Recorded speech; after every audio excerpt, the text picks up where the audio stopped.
maybe got touched. Hey, there we go. Now we're good. Oh. That usually doesn't happen. So Sorry, audience online. there we go. Yes, All right. So for those of you online who couldn't read lips, we are beginning a new book. It's just for these next 2 Sundays. It's the Book of Ruth, and I'm glad you're here. It's a great, great book. Like I said, it's one of my favorites To be right back. in the Old Testament. And so we talked about the fact that we're going to be in Ruth chapter 1 and 2 today, and we're talking about faithfulness is the title. We're going to be looking at loss, loyalty, and provision.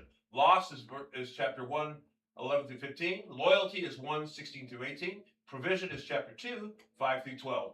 And the main idea is that in the midst of Naomi's and Ruth's tragedy, God demonstrated his care and sovereignty. So those are the things you missed when you couldn't hear me. I apologize. Last week's, by the way, is on now. The link does work now. Matthew was able to reaccomplish it. It's good. Good, great. So if you worried about last week not being on at all, I can't answer why, but it wasn't working, but it's been reaccomplished on there, so you should be able to find it if you wanted to look at last week's. Anyway, introduction to Ruth. So Ruth is an interesting book in many ways. The main thing I see when you talk about Ruth is how God provides. When you think it's all gone, you think it's been flushed down the toilet in your life, God's got something for you. Yes. And it's probably better than what you had. And like I said, I get chills when I think about how he worked in the lives of these guys, these ladies. But anyway, so God's providence is what it talks about. And also how he wants all to come to him. You know, how the Gentile Rahab was brought into his family. That's amazing. And how Ruth, a Moabite, Gentile, pagan, was also brought into God's family. And we see God's hand at work here, don't we? And so one of the auxiliary verses I have is in Matthew 1, 5 and 6. And it says, Salom was the father of Boaz by Rahab. Oh, yeah. Boaz was the father of Obed by Ruth. And Obed, the father of Jesse. And Jesse was the father of David the king. And from David the king came Jesus. So Interesting to see how God provided for us today through the Savior being all the way brought to us. So Rahab and Ruth were in, Yes. and Naomi. I mean, Naomi is Jewish. Oh, no. Jewish. yeah, no, she But Ruth was a Moabite. Yes, she was. Mhm. But It's an amazing thing how God works, and He wants all to come to Him. Now all won't, we know that, but He wants all to come to Him. And so there is this thought in some circles that that God was only for the Jews. You know? Oh. No, God was never only for the Jews. Now He did say, "Do not, as you go into the country to take Israel back, beware." yeah, there was a fine. Beware, because those around you are pagan and they will pull you aside. So don't intermarry with them. You know, that didn't mean forever and ever don't associate. No, it said as you're securing this country, make sure and don't let them become a snare to you. And so people took it to mean all the time, it's just us, we're the best, everybody else is below us. That's never what God said. Never what God said. They were supposed to be a light to the Gentiles. And they didn't do what they're supposed to do. You were going to say. I was going to say, what I find interesting is both the two women took God as their God. Right, exactly. They left all those other things behind them. They saw that God Almighty was the true God. You're right. They recognized it. And Rahab said, our hearts melted when we heard what you did. What your God did for you, you know, and so she realized that was the God of the universe. And I think the same thing with Ruth as well. She saw the example that Naomi and Naomi's husband, before he died, what their examples were to her. Were they the perfect example? No, but they were good examples for her. And she realized who God was, I think, through that, and also through the fact that they're closely associated. Where is Moab? Let's look at Moab here. It's a good question. Moab is right in this area right here. So where was Naomi from? She was from Bethlehem. Go figure, from Bethlehem. Bethlehem is right here. So very possibly when famine was in the land and they were starving and they heard that there was food in Moab, so they probably traveled over here and down and resided in the land of Moab right here. So it gives us an idea. I always like to see where people come from and what the deal is. Steve, could you read us the small verse for me today? Steve's not here today. Thank you very much. All right. So, let's look at a little bit about Ruth here. Ruth, if you look at the handouts I gave you, and those of you online, you have access to these handouts. Just contact our pastor, Matthew Ellis, and he'll be glad to put you on the mailing list so you can get the handouts for the next time we have them. But anyway, handout number 3, which is the last handout. Ta-da! You can't see it, I know. It's called the Book of Ruth, and this is just a summary. Not all comprehensive, but just gives us a thumbnail sketch, right? It says, and I'm going to read it out loud for those of you online who don't have a copy. It says, the Book of Ruth tells the story of a Moabite woman named Ruth. Well, go figure, right? Who remains loyal to her Israelite mother-in-law, Naomi. Naomi was the widowed wife of Elimelech. That's close. I'm not going to say it, pronounce it correctly because that's close. After then the death of her own husband, Mahlon, Ruth's devotion leads her to Bethlehem. Now, what was Bethlehem? Naomi's home, right? Where she eventually marries Boaz, a kinsman redeemer, and becomes the great-grandmother of King David. Just a real quick, what is a kinsman redeemer? Do you know what that term means? The what? Kinsman redeemer? It's the person who marries the wife of the person who died The widow, right. and has children in his name. Right. And so they are redeeming what was lost. Okay, it's a critical thing because Jesus is our kinsman redeemer. Did you know that? He is. Yeah. He redeemed us. He redeemed us. He bought us back, you might say. Kind of like the prophet had to buy back Gomer from prostitution. Remember that? What was the prophet's name? Now I can't remember. Oh well. Samuel? No. It's one of the minor prophets, and it's escaping me. That's not important. I just came to my mind right suddenly here. Anyway, going on, Ruth is one of only 2 women in the book that's been named after her. In the Bible, it has the book named after her. Who is the other person without looking? Esther. Yes. You didn't look, did you? Okay, Esther, you're correct. Esther. Where am I looking? Oh, it's on handout number 2. Oh. The back, the last handout. I know I'm just joking, but it illustrates her unique position in Bible history. The Book of Ruth contains just 4 chapters, 85 verses. Is it an easy read? Yes. It's considered a novella of sorts, a short story, in other words. It's written in the style of historical narrative. Some biblical scholars think it may have been written around 1140 BC, but they really don't know. There are other estimates as well. It's traditionally attributed to the prophet Samuel, who wrote, of course, Judges as well. But we do not know that for sure, though. The narrative is set during the latter time of the Judges. That's a possibility. We don't know that for a fact, but during the time of the Judges, it's probably correct. Reflecting the social dynamics of that era. The book narrates Ruth's loyalty to Naomi despite the loss of her own husband. It demonstrates her deep commitment and love. It also highlights her willingness to journey away from her home area of Moab to Bethlehem. Not only away from her home, but away from her religion, away from the idols, away from her family and stuff, right? There was a lot going on for her to do that.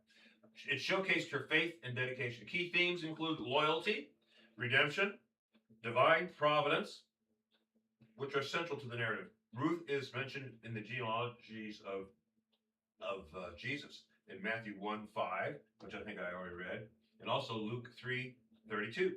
It emphasizes her role in the lineage of Jesus, the Messiah. Her story exemplifies themes of devotion and redemption, going beyond traditional ethnic boundaries of the day. That's very important, by the way. The narrative also emphasizes God's sovereignty, providence, and the importance of faithfulness in relationships. So it just gives you an idea of what Ruth is all about. It's not by any means a weighty book.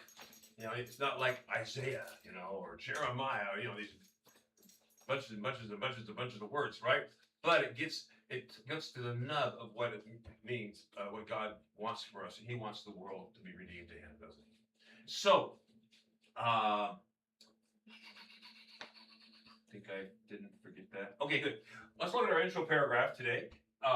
So in his book, quote, in his book called A Grief Observed, C.S. Lewis, a noted Christian author, wrote, "No one ever told me that grief felt so like fear. I am not afraid, but the sensation is like being afraid." He was talking about a time when he went through grief, right? Goes on to say, the people who face tragedy feel both grief and fear. They wonder what the loss means for their future. When grief and fear cloud your path, nothing comforts your heart and gives you the courage to take steps into the unknown, like knowing that God cares and controls every moment of your life. And I asked a question, which I think I repeated up here. How might faith in God's care and control help a person navigate grief and fear? Any ideas there? How can faith in God's care and control help us to navigate our own grief and fear, perhaps? If you are relying on God, it's like leaning your head on the shoulder of somebody. It's comforting. It's, you know, He's there for you, Mm-hmm. and that Something you give can count you on. comfort. Yeah. Yes?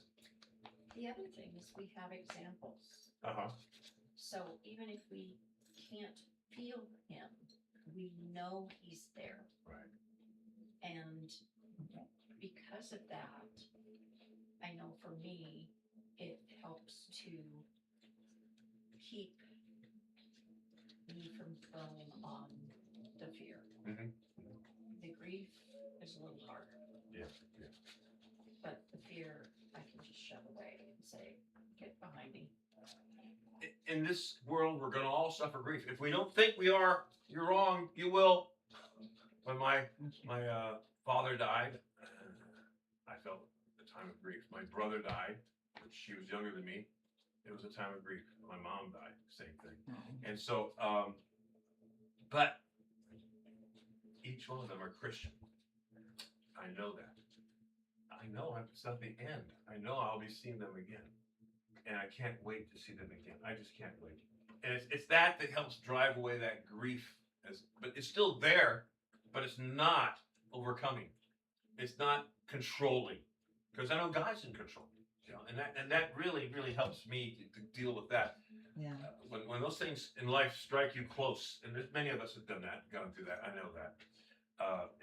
You have to lean on God because He's in control, He's in charge. And I think that's what really helps us in those situations. Have you ever had a time of experiencing God's care and control during grief and or fear? We kind of talked about that, all right? What was it like for you? It's a process, as they always say, grief is. But you also have to, get through that emotion. We all do, and realize where God is in our life, and that He's in control. I think that's kind of the big thing there, for me at least. It's Not everybody's that same way. it's I so, was, well, it's so devastating when you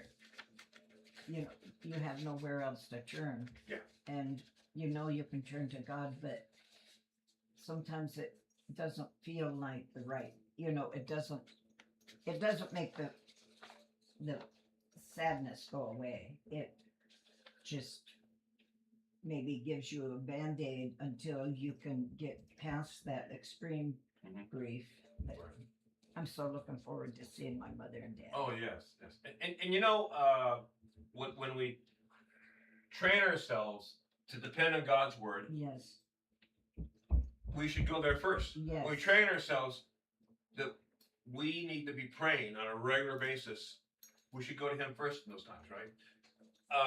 When we associate with brothers and sisters who we can trust, who know God, when we go through those times, we need to lean on them, because guess what? God sent them in our lives for a reason. And that's why, to help us through these times of grief, I think, that many times, it may not be because they experienced exactly what we did, but they can still be there for us to lean on, to talk to, And that kind of makes a big deal. It really does. It helps us to unburden ourselves about how we're grieving and things like that. And maybe that process can, with them helping us to see what they've seen in life, how they could still, that God still loves them and stuff. Maybe that could help us get through those times. I don't know. But it's interesting. Yes, go ahead. I'm just gonna say, I read through the Bible. Sometimes it's 2 years. Right. This year it's 1 year. But what's really been helping me is the Psalms. Yes. The yes. Psalms. Psalms have so many words of comfort. I used to have a list up here of comforting words from the Bible, and Psalms was the majority of them. I don't see it up here. I must have put it away. But anyway, you're so right. You're so right. So the next two chapters, the next two studies will come from the book of Ruth, and we're going to focus on learning to depend on God in uncertain times. We're in uncertain times right now. We always are, right? The book of Ruth comes towards the end of the judges' rule, we believe, over Israel, just before the start of Israel's reign of kings. Ruth reminds the reader that God's providence and faithfulness will not fail, no matter how dark the times are. It says the story is one of tragic loss, of deep loyalty, of God's faithfulness to Ruth, a foreigner who trusts God. It says as the story unfolds, Ruth decides to remain with Naomi after the tragic death of her own husband. She followed God into the unknown future and found God faithful through every trial and hardship. In today's study, loyalty will be exemplified amid uncertainty. We will see that even in the midst of tragedy, God revealed his care and sovereignty. So it tells us a little bit of what we'll be looking at here. So when we begin here, I'm going to read the intervening verses 1 through 10 to begin with, because it kind of sets the stage. I like to know what the stage is, right? How about you guys?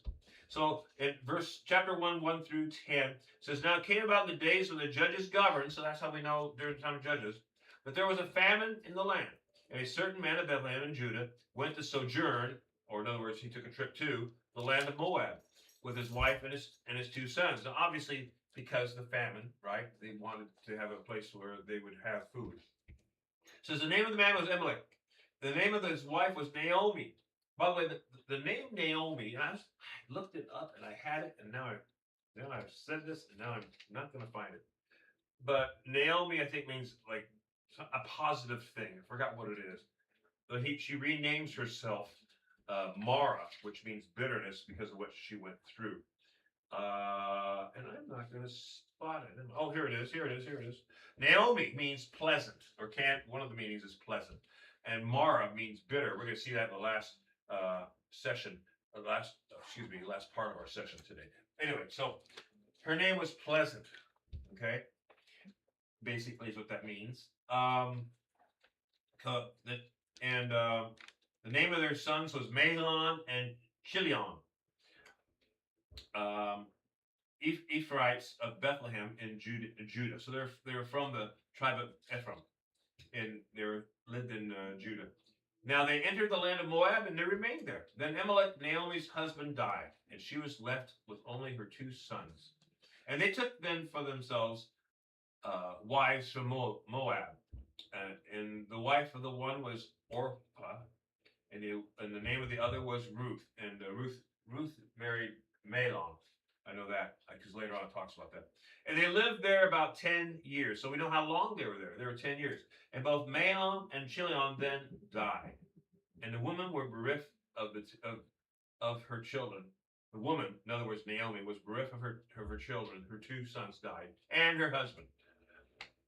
And she arose with her daughters along, that she might return from the land of Moab. For she had heard that in the land of Moab, the Lord had visited his people by giving them food. This was after that. So she departed from the place where she was, and her two daughters-in-law with her, and they went on their way and returned to the land of Judah. And Naomi said to her daughters-in-law, go, return each you to your mother's house. May the Lord deal kindly with you as you have dealt with the dead with me. May the Lord grant that you may find rest each in the house of her husband. And she kissed them, and they lifted up their voices and wept. And they said to her, No, but we will surely return with you to your people. So they're not quite there yet. It sounds like they were on their way. And then they probably were approaching, it sounds like. And he says, stop. You need to go back to Moab. You need to go back to your families.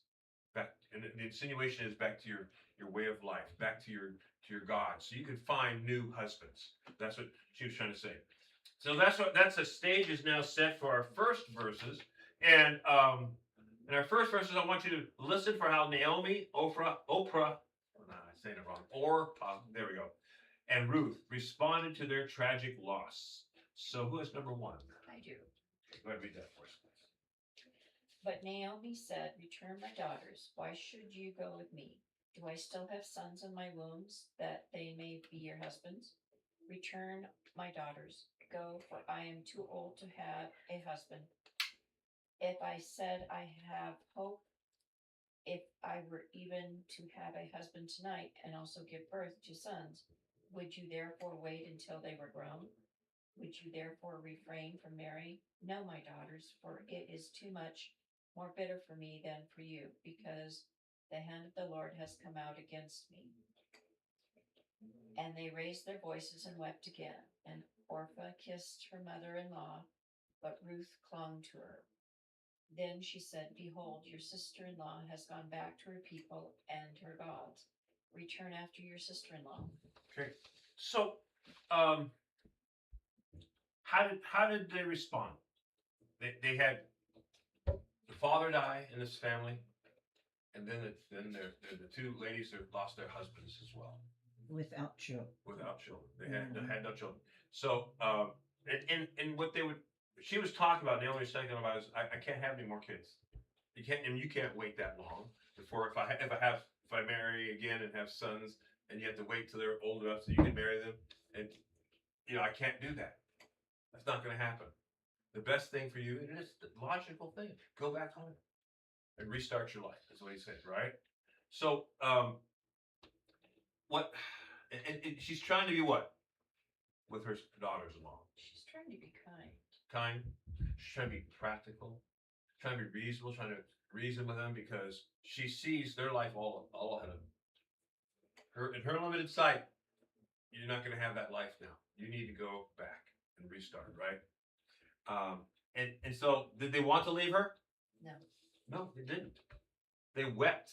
And the idea was this was an ongoing thing. They were weeping as they went. They were weeping as they got up. They were weeping as they went to the day. It had become a thing that for them because of their tragic loss that they were always with. They were always with their grief.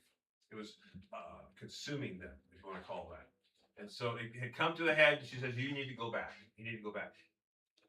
So if you were Ruth, what would you do? I would stay because she's older, and so she's not going to have the ability to care for herself soon. Yeah, Naomi. Yeah, Naomi. I should have said Naomi. What would you do if you were Naomi? Yes, that's Sorry. right. No, said you Ruth. actually thought the way I was thinking, but I didn't say the word. If you were Naomi, what would you do? Yeah, exactly. That's and so it's a practical thing. It's a human thing to want the best for your family, and they were part of her family. She loved them. You can tell. You can tell. But she wants the best for them. She wants them to actually have real lives now. Go ahead. But, from a human standpoint, Naomi must have been a wonderful mother-in-law because they both loved her like a mother. Uh-huh. And, and that's a godly way, is being kind and loving to others. I think this gives us some insight into perhaps why Ruth did what she did. Yeah. Because she saw something in Naomi that she wanted in her life. She saw that Naomi had this faith in God that even though she'd gone through this terrible time, she was not shaken in that sense. No. She didn't say, I'm done with God. She didn't say that. So I think that was something, and I think Orpah did too, but Orpah had more stronger ties going home, it sounds like. But, and we're going to look at this a little harder about why did Ruth choose to do what she did? What would be her motivation? Because if you think about it, there they are living in Moab. That's her town. That's her area, right? Excuse me. So her family's there. what the gods she grew up with that she worshipped and everything, that was that area. Now, that's the way they thought. They thought that certain areas were controlled by certain local gods and stuff like that. So whatever local god it was, that's who Ruth and Oprah probably thought. So if they left there, they'd be leaving a lot behind. So that was another thing to consider for it as well. But we see that instead, well, I'm jumping ahead. Let's look at the next one. No, let me finish here, this part here. Naomi felt bitter because she thought what? God had done what? God had punished her or abandoned her or didn't love her as much anymore or something along those lines, right? And so they would be better off if they went back to their families in Moab. And but we see a real contrast now between Ruth and Orpah. Both women wept loudly at the prospect of being separated from Naomi. Orpah's kiss was a gesture marking her decision to part ways. It was the kiss goodbye. It was the final thing, right? And her choice was understandable and is rooted in practicality. We talked about that already. It was reflecting no wrongdoing, but rather a sensible choice given those circumstances. She was returning to her family and her familiar surroundings, which promised security and a potential future. In stark contrast, Ruth clung, it says. What is it here? Clung to Naomi, if I remember right here. It did say that. Yeah, I know I read that there. Oh, anyway, going on. The Hebrew word for this word that translates clung suggests holding fast to something or following closely after someone. It can also refer to two things that are stuck together. It was in verse 13 that she Verse clung. 13. Thank you. Yes. Anyway, but it's like something that's been attached to the other. This is the word they use for clung. You understand what that is? So it was two things that were not supposed to be together are now together, and they're fastened together like this. That's the word that they're using here. The Hebrew word can mean those things. Ruth was determined to stay by Naomi's side. She was willing to embrace uncertainty for the sake of her loving bond with Naomi. So that's a couple questions. Why does loss draw some people closer to God while others struggle with anger towards God, do you think? Now, was Naomi angry? Yes, she was. God understood that. God understood that. She was hurting. Yeah. Yes. Well, she had lost her husband and her two sons. Yeah. So technically, she had no one to care for her in Exactly. her old age. That's what children were for. They were your retirement. As a woman who's getting older, that's the only way she can survive is through her husband and her sons. And for her to now lose all that, it would be like if you have a retirement fund and your Social Security, you found out Social Security just went broke, and your retirement fund, somebody absconded with all of it, and you've got nothing. Yeah. You've got nothing left. That's the future. Would you, looking at that kind of future, would that be very promising? You can understand that, can't you? And not only that, the social stigma is another thing. Here she's coming back home with foreigners who married into the family. That's also a ding. You know, so that might be another reason why Naomi said, you guys just go back home to Moab, right? And she came back with nothing. She left with a husband and a bright future, and she came back with nothing. So her life was basically over. She was going back to do what? Die. She wanted to die back in Bethlehem, where she wanted to be buried with her people, which is very strong in the Jewish culture. Exactly. So that's what's going on here. But Ruth, no, I'm not going to let that happen. It's basically what she's saying. I'm with you. And we're going to see this really interesting verse here coming up. So how can, though, the church community be a source of compassion in both situations as well, as far as people who seem to draw closer and some people who seem to struggle with anger towards God? How can we be a source of compassion for those people? we Yeah. can, oh, go ahead. Good. Yeah, we can rely on our brothers and sisters, the ones that feel like Mhm. there's somebody you can turn to when Right. you're sad or feel hopeless, Mm-hmm. and rely on God, of course, and yeah, but those that you feel like are spiritually strong and Mhm. reliant, Good. What else? Well, I know for me, there have been a few here at the church who make a point of calling, hey, Oh, do you yeah. need something picked up? Mhm. Do, you know, I can go to the store for you. Yeah. Especially during this last surgery when I was hospitalized and needed someone to take care of Layla Yeah. for a few days. It's nice to have that. just, Mm-hmm. And, you know, my kids are, well, one of them's home, but the other two are still out in the Middle East. Mm. Or, I'm assuming they're in the Middle East. Yeah. Don't know. But having those people that like anchors in your life, that makes a big difference. Not only that, but, you know, having them call to check in and Mhm. say, hey, how you doing? Is there, what can I pray for you for? What, you know, do I need to come over and just sit with you for a little bit? Mhm. Those are very precious, and they keep uplifting and making me realize that I'm not done yet. Yeah. I still have a reason for being. Exactly. Let's look at our next one. Loyalty. Loyalty. We talked about loss, and the loss that Ruth experienced with her mother-in-law and her sister. Not sister.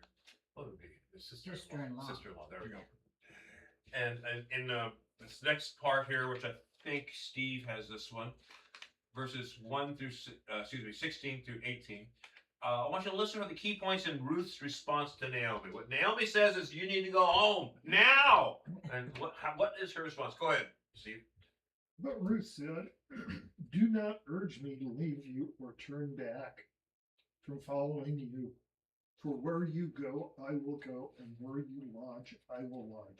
Your people shall be my people, and your God my God. Where you die, I will die, and there I will be buried. Thus may the Lord do to me and worse, if anything but death parts you and me. When she saw that she was determined to go with her, she said no more to her. So this is a very, very, very, very important verse. This, matter of fact, verse 16 in particular is our key verse. But do you remember hearing this verse ever repeated before at certain times? It's not When do you funerals. normally hear it? It's not funerals. Oh, quit giving hints now. What do you think? When do you usually hear these words? marriages. A marriage. Wait a minute. This is a daughter-in-law talking to her mother-in-law. This is not husband and wife or wife and husband. This is not.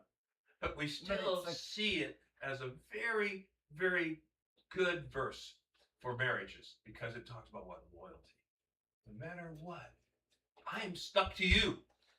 I am part of you now. You can't get rid of me. Right. I was going to say, the other thing, the reason it's used is, it says in the Bible, the husband and wife should become one. Mhm. And he's supposed to leave his family, she's supposed to leave, and they make a new unit. Right. So this shows that, Yes. but it also shows that she traded her God. Yes, it does. She put all those things away from her. And she is embracing the God of Naomi and the Jews, Yahweh. It's interesting to read when it talks about, because the references to God at different places and things like that will change. It'll be like Elohim, and then later it changes to Yahweh.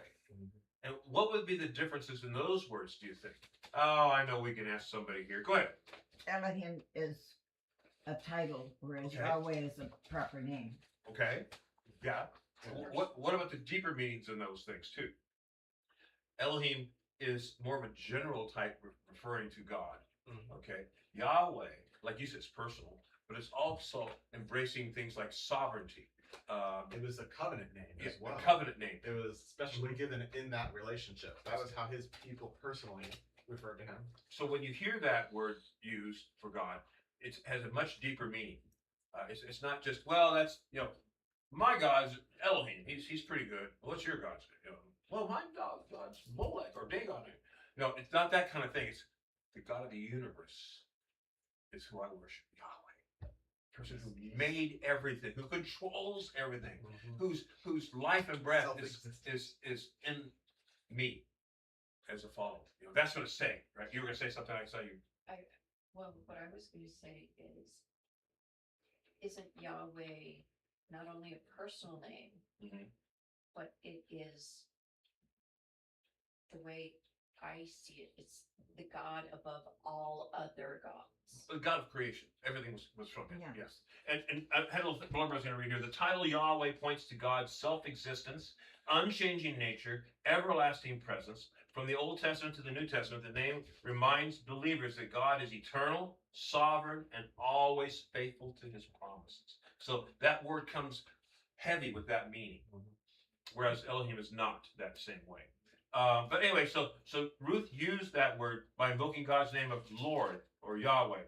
So Ruth showed her commitment to God of Israel and his will and accepted possible punishment if she broke her vow to Naomi. So she's recognizing that God will hold her responsible for what I just said, and she said it anyway. Think about that. That she turned her back on her family and on her gods and her nation. Just like Rahab did, by the way. We talked about Rahab earlier. And so she's being, what would cause a person to do that?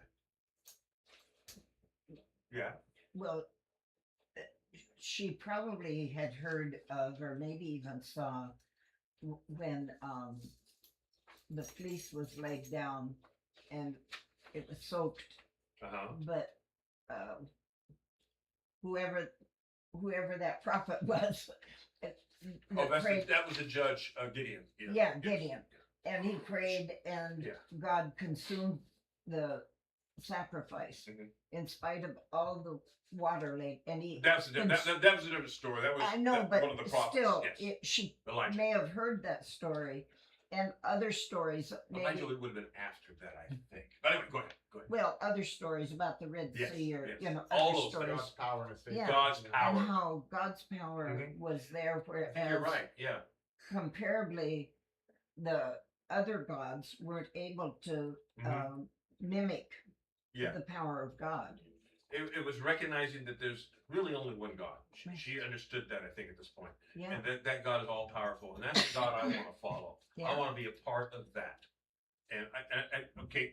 And this is where the providence of God and the sovereignty of God come into play as well. Because remember, who is Ruth? She's part of what? The lineage of Messiah. This is the most important thing. And I think you can't discount the fact that the Holy Spirit was probably involved with Ruth's decision as well.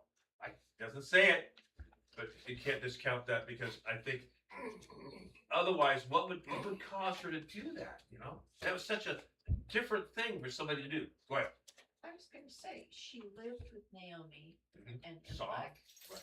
She saw their belief. She saw in their lives his love, his care. And how could she not, seeing firsthand, how can she not believe? Yeah. I think all of that is involved. I really do. And God did that for a reason. God brought all those strings together to show Ruth, this is what you need to do. You need to cling to Naomi and go with her. Even though it's going to be, it's got to be one of the hardest things to do. That kind of a decision in life, to leave all that kind of stuff behind. But she did that. It's comparable to what Abraham did. Yes. In many ways, but not entirely. Abraham still had his wife and his nephew and whatever servants, right? Ruth left everything but the one she married into, that family. She's, like I said before, she's very much like Rahab. Yeah. A lot of ways. Anyway, so in our age of self-promotion, it says here in individualism, Ruth's loyal love stands out like a rare jewel. Once Naomi heard Ruth's passionate plea to her, she stopped trying to convince her to follow her sister-in-law back to Moab. Naomi realized that Ruth wanted to stay by her side no matter what. So how can loyalty be a way to view God's provision and protection? It's always there. He's always there. Always takes care of us. And when we view that in such a way that we, no matter what, we know God was going to be loyal to us, right? So by pledging her loyalty to Naomi, Ruth was also surrendering her future to God. And that's kind of the key thing here. What future did she have outside of Moab? Nothing. I mean, if you want to think about it, she's worse situation than Naomi going to Israel, following her Naomi to Israel. She's in a worse situation because she's a pagan. You know. Let's go to the last section here. So the last one's called provision. Provision. For our last 8 verses, I want you to note God's protection and provision for Ruth as she went out into the fields as a foreigner. Who has number 3? I do. Oh, you got the big one. Go ahead. Oh, wait a minute. I almost forgot. I have to, where did I put it? Here it is. I have to read that part they skip, right? You can't go that. Let's see where.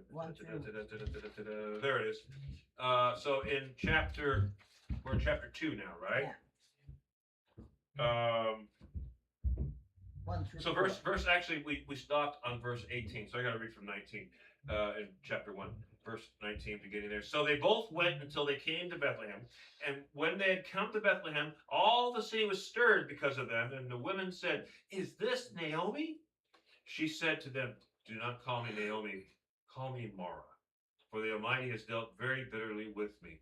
I went out full, the Lord has brought me back empty. Why do you call me Naomi? Since the Lord has witnessed against me and the Almighty has afflicted me." So Naomi returned with her Ruth the Moabitess, her daughter-in-law, who returned from the land of Moab, and they came to Bethlehem at the beginning of the barley harvest. Now Naomi, this is chapter 2 now. Naomi had a kinsman of her husband, a man of great wealth, of the family of Amalek, whose name was Boaz. And Ruth the Moabite said to Naomi, "Please let me go to the field and glean among the ears of grain after one whose sight I might find favor." Now, okay, a little point here. The person who wrote this is giving you background. It's not saying that she knows this. Ruth does not know this, that family, that connection at this point. And anyway, so she says, "Let me look for a field that I can glean. We need food. We're going to starve to death here. We need something, a little bit of food to eat on." And she said, "Go, my daughter." And she departed and went and gleaned in the field after the reapers. And it just happened to come to the portion of the field belonging to Boaz, who was the family of Amalek.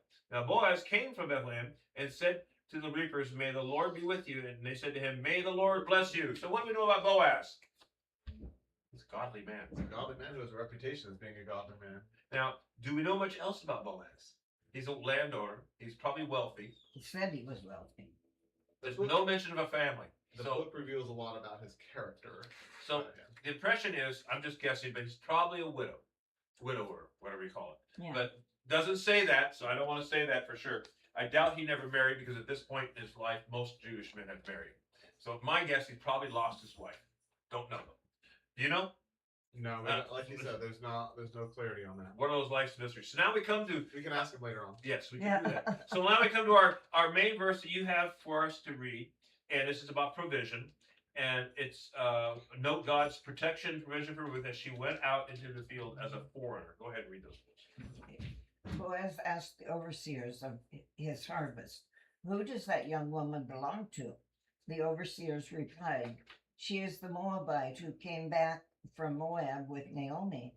She said, "Please let me glean and gather among the sheaves behind the harvesters." She came into the field and has remained here from morning till now, except for a short rest in the shelter. So Boaz said to Ruth, "My daughter, listen to me. Don't go and glean in another field, and don't go away from here. Stay here with the women who work for me. Watch the field where the men are harvesting and follow along after the women. I have told the men not to lay a hand on you. And whenever you are thirsty, go and get a drink from the water jars the men have filled. At this she bowed down with her face to the ground. She asked him, Why have I found such favor in your eyes that you notice me, a foreigner? Boaz replied, I've been told all about what you have done for your mother-in-law since the death of your husband, how you left your father and your mother and your homeland and came to live with a people you did not know before.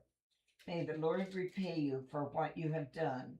May you be richly rewarded by the Lord, the God of Israel, under whose wings you have come to take refuge. Wow, this is really interesting stuff. I wish we could delve into this part. It's hard. But basically, in the ancient world, gleaning was what? It was involved going behind the workers who had already gone through the field, right? Gather the grain that had been dropped on the ground, usually by accident, by stuff like that. By Jewish law, Ruth had the right to glean in any field with the landowner's permission. In fact, the law encouraged landowners to leave the corners of the field for the poor. This would allow them to put in an honest day's work and provide for their needs without shame. And so we know who, we talked about Ruth and Naomi, and I forgot to point that out over here. Ruth and Naomi talks about them here. We talked them already. Who is Boaz? We talked a little bit about him already from the verses. A man from the city of Bethlehem, he noticed Ruth gleaning in the field and embraced his role as her family's kinsman redeemer. This is coming up, not yet. Yeah. After making a bargain with Naomi's nearest relative Boaz, married Ruth based on Israel's law of Levirate marriage. He became the great grandfather of David and ancestor of Jesus. But right now we're in the first part of this. He saw this woman and something caught his eye. What was it? What do you think it was based on these verses? Her industriousness and her She's been there all day long. and faithfulness to his Now, cousin. that's after he asked him who this was. Oh, And he found out, yes, she's related to this person who just came back from Moab yeah. that people have been talking about, right? So he realized this is the person who's taking care of Naomi, who has nothing. And this woman is now working her fingers to the bone to try to get grain for them to eat and survive. He says, Probably Boaz and don't go anywhere else. I'm going to help because I'm a relative. I'm going to help. yeah. It basically is what he's saying. And Ruth fell on her face before him. This is what I'm. So, and he approached her, which is never usually done. What? Anyone have Eliana's card? No, Jamie should have Eliana's card. Anyway, so he told her, "Don't go anywhere else. Come to my field." Why do you think he did that? So he took care of her. He wanted to because protect her. he Yeah. is- He's a relative. And he doesn't want her abused by It- men. And we see that later on. Yeah. He didn't know this before. She didn't know it was his field. No, What is that called? God's providence. God providing is what it's called. And it says that all you have done for your mother-in-law after the death of your husband has been fully reported to me. And now how you left your father and your mother in the land of your birth, and how you came to the people you did not previously know. May the Lord reward your work. And one of the other things he did, did I do that one already? Yeah. He also said something else I forgot to mention. He says, see that water thing over there that the workers are using? You could use it too. Now, this is interesting because who is she? She's from where? Moab. Is she a Jew? They would have let No, foreigners by use birth. the water that we're drinking out of too. They wouldn't do it. He says, do it. Tells you a lot, doesn't it, about the character of Boaz? Well, it also shows that he may have heard that Mhm. she took Yeah. Yahweh as her God. That she had recognized the fact that if I'm going to be here, I'm following God as well. Yeah. But he didn't know the depth of her attachment. But it's interesting how God is using this man. You know, God is moving the events the way he needed to have them moved. Anyway, notice how God began to connect the dots from Boaz and Ruth. Finding Boaz's field, a close relative to her family, was not by chance. Her steps were established by the Lord. And some verses talk about that in Psalms 37:23. It says, the steps of a man are established by the Lord, and his delights in his way. In Proverbs 16:33, it says, the law is cast into the lap, but its decision is from the Lord. So in other words, these verses say what? You might think it's by chance or by happenstance. It's not. It's God's hand at work. God is connecting the dots for you, essentially. So when Ruth gave permission to glean, when they always did that, by the way, they wouldn't just assume. They'd go in there and say, "Can I glean from your field?" Yeah. And this was a common thing to do. So they would have permission. Otherwise, they'd be trespassers, right? She did not know, though, the field belonged to Boaz. And Boaz told Ruth not to glean in any other field. He did not want her to go outside of his protection, but to stay close to the other female servants there. Apparently, that was a real problem. What's interesting is that the first time she went into the field as a foreigner, they actually allowed her to. Yeah, she has permission to do that. Well, she Yeah, did, yeah. but as a foreigner, Yeah. The servants were in control of that. They said, "Yeah, sure, you can come Yeah. in with the other ones." Yeah. Yeah. So God's hand is at work there too. yeah, No, you're a Moabite. You can't come in here. They didn't say that. that's Yeah. part of the point is that as a foreigner, Yeah. that wouldn't have been a problem to them Yeah. saying no. Yeah. You know? No problem at all. Yeah, you're right. But they automatically allowed her to go in. So Boaz did not want her to glean in any other fields. He did not want her to go outside of his protection. In other words, stay under my wings. Verse 12 says, may the Lord reward your work, Boaz is saying, and your wages be full from the Lord, the God of Israel, under whose wings you have come to seek refuge. So he recognizes that God is taking care of you by bringing you to me. I'm going to take care of Naomi through you, essentially. Essentially, that's what's going on. Now, at this point in time, does he have any apparent feelings towards her, if you want to call it that? No, not necessarily, but he's wanting to provide for his relative, Naomi, and this is how God set this kind of thing up to do. So let's read the rest of the verses before we stop here, because I want to finish up good here.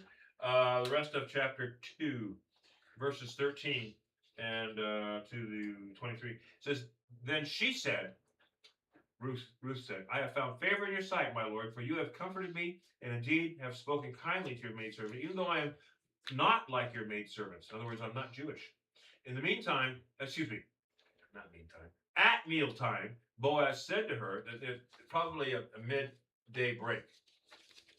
Come over here, sit over there with the rest of my women, my maidservants, and eat the bread and dip your piece of bread in the vinegar. So this is apparently like a pot of vinegar. It says, you eat with us, you put your thing in there with us. Right. Good. Something else a Jew wouldn't do No. to a No. non-Jew. Come over, sit over here. They're unclean. Yeah. No, you wouldn't let them do that. And he let her do that.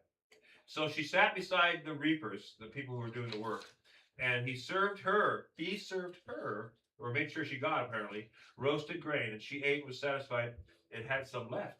So in other words, her cup was overfull. Yeah. God does that, doesn't he? The other thing, everybody knew who Boaz was. Yeah, oh yeah. And as a godly man, it wouldn't have been a problem for him to offer food to somebody who was non-Jewish. It's not a problem. You got somebody who needs it, so here you go. Yeah. It's part of what God said back in Genesis, Exodus, Yes. Leviticus. Yes. It was a setup to help the poor. Yeah. And those who were foreigners, you could do that too as well. Mhm. And so it wasn't uncommon to do it. But it was uncommon to eat with the Jewish people. Yeah, And to drink the same sit down place. in their midst Yeah. at their meal. So anyway, it says, when she rose up to glean, Boaz commanded his servants, saying, he's talking to the servants now, let her glean even among the sheaves. In other words, the group of grain that we've gathered. Even among there, do not insult her. And you shall purposely pull out for her some grain from the bundles and leave it that she may glean, and do not rebuke her. So she gleaned the field until evening. Then she beat out what she had gleaned, and it was about an ephah of barley. Now, what is an ephah of barley? It's about 4.5 dry gallons of grain. 4.5. Let me say that again. You know what that's for? That's for 10 days. One person could live 10 days off of what she got in one day for Boaz. She took it up. She went to the city with her mother-in-law, saw what she had gleaned. She probably went, her jaw probably dropped, right? She also took it out and gave Naomi what had been left after she was satisfied. Her mother-in-law then said to her, where did you glean today? There's probably incredulous here. Where did you work? May he who took notice of you be blessed. So she told her mother-in-law with whom she had worked, and she says, "The name of the man with whom I work today is Boaz," she said.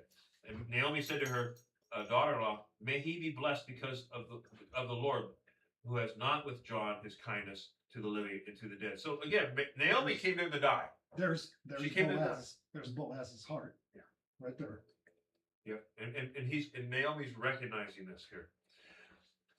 And Naomi said to her, "This man is our relative. He is one of our closest relatives." And Ruth the Moabite said, "Furthermore, he said to me, 'You shall stay close to my servants until they have finished all my harvest.'" In other words, for the rest of the harvest, you come to me, you stay close to my harvesters, and you can have this benefit. So Naomi said to Ruth her daughter-in-law, "It is good, my daughter, that you go out with his maids, so that others do not fall upon you in another field." So she stayed close by the maids of Boaz in order to glean until the end of the barley harvest and the wheat harvest, and she lived with her mother-in-law. So next week, Darren's going to bring us, because he's going to be, you missed that part. Darren's going to be teaching my class the next 2 I Sundays. do that. Oh, okay. And so he'll bring the last part But of this. you have to go on vacation back. Well, yeah, my wife wants to go and see her dad and her sisters. So. That's what buses and airplanes are for. There we go. 3 main summary points. Christians will suffer loss. Do we know that for a fact? Sure we do. We all have suffered loss probably. We all will suffer loss. The second point is we need to allow others to minister to us. Sometimes it's hard to do. Sometimes it is. Yeah. We need to be ready to do that. Third point is Christians can be confident in God's sovereign ability to provide for our needs. Will God provide? Jehovah Jireh is one of the names for God. It means God will provide. He provides for us. Sometimes not in the way we think. "Oh Lord, what's buy me a Mercedes Benz?" No, sorry, you Well, my get a friends Chevrolet. drive Porsches. Sorry, you get a Chevrolet. But he provided me a Chevrolet at least. Hey, you got a car. Be quiet. So Yeah. So think about those times in your own life when you've gone through loss, okay? And think about how those times impacted your faith. You know, and then we can sympathize with others who are going through the same thing, can't we? So, it says, what might be some ways that we can minister to others during those tough times? I want you to think about that. I'm not asking for those because we have time for that. But remember that God builds our faith and trust during those times of loss and uncertainty. And that's kind of our main idea, our challenge, is to remember that and to be able to share that with others as well. How God provides for us. How being loyal to God matters. How being somebody who others can depend on matters. See, be a Boaz to somebody else, in other words. Anyway, so we need to ask, each of us need to ask God how he wants us to apply all these things we talked about today in our own lives as well. And we want to be that person who's a compassionate part of God, that we're reflecting to a lost world God. And that's what this was about, how God was providing for these people. Even though they came there to die, they didn't. They were suddenly blessed. More than they could have thought. In one day, enough to live on for 10 days. Do you think God was providing? Yes. Let's have a word of prayer. And we thank you, Lord, for the story of Ruth. And Lord, I can't wait for the last 2 chapters. Unfortunately, I'll have to watch it online. But I just pray to be with Darren as he brings that exciting finish to the book of Ruth, Lord. And we look forward to that. Thank you for your sovereignty, Lord, in times of our sufferings, that we realize you are in charge. Lord, I just pray that you'd help us with these things we talked about today, with these principles. Lord. I just pray that you'd help us to be that person that others can depend on as well when they're going through these kind of tough times too. Lord, thank you for the future that you've secured for us. You're going to provide for us. In your son's name, amen. Yeah, not to take away from what God is doing through this whole story. But I can't help but thinking that Ruth was a very strikingly beautiful woman. Could have been. We don't know. What? Yeah, well, Boaz is what? He's past marrying age and he's still single. Something about her caught his eye. It could be that, like I said, we were talking about this before. It could be that he maybe been married and was widowed. We don't know. We don't know. But he never remarried. But never God remarried another Jewish woman. But God working in the whole thing. Exactly. He made Ruth to look as something that would catch Boaz's eye and attention. The qualities that Ruth showed are Yes. probably those attractive qualities a lot of times we don't even think about. You know, look how hard she worked. Look how loyal she was. Yes. She look how she loves so deeply. Those are attractive qualities. They are. And that's an amazing thing to see. And I don't know physically what her appearance was, but I know that God made it so Boaz could not resist her. Did at that time, did Boaz know that she came with Ruth? Yeah. Or Naomi, rather. She knew the word had gone out when Naomi came back of what Naomi had gone through, Okay. and that Ruth had come back with her. Right, but And that because they were saying that basically this person is helping Naomi, and so they knew about that fact. They didn't know how deep the bond was. yeah, but Well- it doesn't specifically say that Boaz knew. Well, I think Boaz was informed. No, he was informed by a servant because he asked a servant about this person. tentatively, probably Ruth and Boaz grew up together, whether they were of the same age or No, they both grew up in Bethlehem. Naomi. I meant in Naomi. Yeah, Naomi. it could be, yes, because he was a relative, so they Yes. probably knew each other through relative A little bit, associations. yeah. That's true. But again, we don't know for a fact, but yes, it sounds like it definitely could have been that way. Anyway, thank you guys for being here. Thank you guys for being online as well, and just pray you have a great week. Again, this is my name is Norm Ellis. This is Grace Baptist Church, the Adult One Bible Study. Stand by in the next hour for Pastor Matthew. He's going to be bringing us the message. So the same YouTube channel, look for a link that'll bring you to that part. God bless you all. Talk to you later. Okay. Yeah, because first time he comes into the field, he has to do that woman with servants told him. So he knew. When I was so sick with Guillain-Barré in 23, I was so